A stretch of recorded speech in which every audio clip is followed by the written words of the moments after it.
मुंबई महापालिकेसाठी भाजपची महत्त्वाची बैठक पार पडलेली आहे। विलेपार्लेतील विद्यानिधी शाळेत या बैठकीचं आयोजन करण्यात आलं होतं। मुख्यमंत्री फडणवीस, अमित साटम प्रमुख पदाधिकाऱ्यांची या बैठकीस उपस्थिती होती। तर महापालिका निवडणुकीच्या पार्श्वभूमीवर या बैठकीला महत्त्व मिळालंय। या संदर्भात आपण अधिक जाणून घेऊयात आपले लोकशाहीचे प्रतिनिधी चेतन ननावरे यांच्याकडून।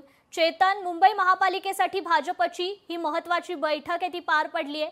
या बैठकीचं आयोजन करण्यात आलं। ऐन निवडणुकीच्या तोंडावर आता या बैठकीला महत्त्व आल्याचं समजतंय। काय अधिकची अपडेट? निश्चितच कृपा, या बैठकीमध्ये राष्ट्रीय स्वयंसेवक संघाचे वरिष्ठ नेते उपस्थित होते। याशिवाय भाजपतील मुंबईचे मंत्री असतील मंगलप्रभात लोढा, स्वतः मुख्यमंत्री देवेंद्र फडणवीस यांनी या बैठकीला उपस्थिती लावलेली आहे। भाजपचे जे आजी माजी जिल्हाध्यक्ष आहेत त्यांना सुद्धा या बैठकीसाठी पाचारण करण्यात आलेलं होतं।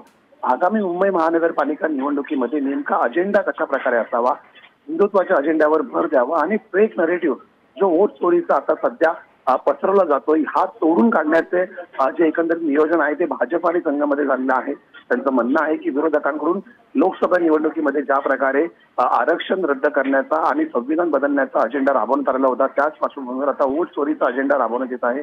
आणि हा अजेंडा आणून पाडायचा असेल तर वॉर्ड स्तरावरती आणि बूथ स्तरावरती आता कार्यकर्त्यांची पडी उभारावी लागेल, त्या प्रकारची जनजागृती करावी लागेल। त्यामुळे या बैठकीत आणखी काही सूचना दिलेल्या आहेत हे थोड्याच वेळामध्ये समोर येईल। मात्र तुर्तास तरी मुंबई महापालिका निवडणुकीसाठी भाजप सोबत आता संघही मैदानात उतरल्याचं पाहायला मिळतंय। कृपा जी, निश्चितच चेतन, खरं तर मुंबईतली स्थिती पाहिली तर भाजपमध्ये पक्षप्रवेश देखील वारंवार सुरू आहेत।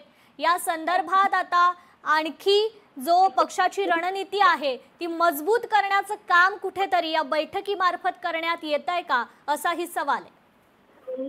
निश्चितच संघाकडून या संदर्भात वेगवेगळ्या सूचना देखील भाजपला करण्यात आलेल्या आहेत। ज्या ज्या वॉर्डमध्ये भाजपची सध्या ताकद कमी आहे त्या ठिकाणी ताकद वाढवण्यासाठी आता जुन्या कार्यकर्त्यांशी संपर्क साधण्याच्याही सूचना देण्यात आलेल्या आहेत।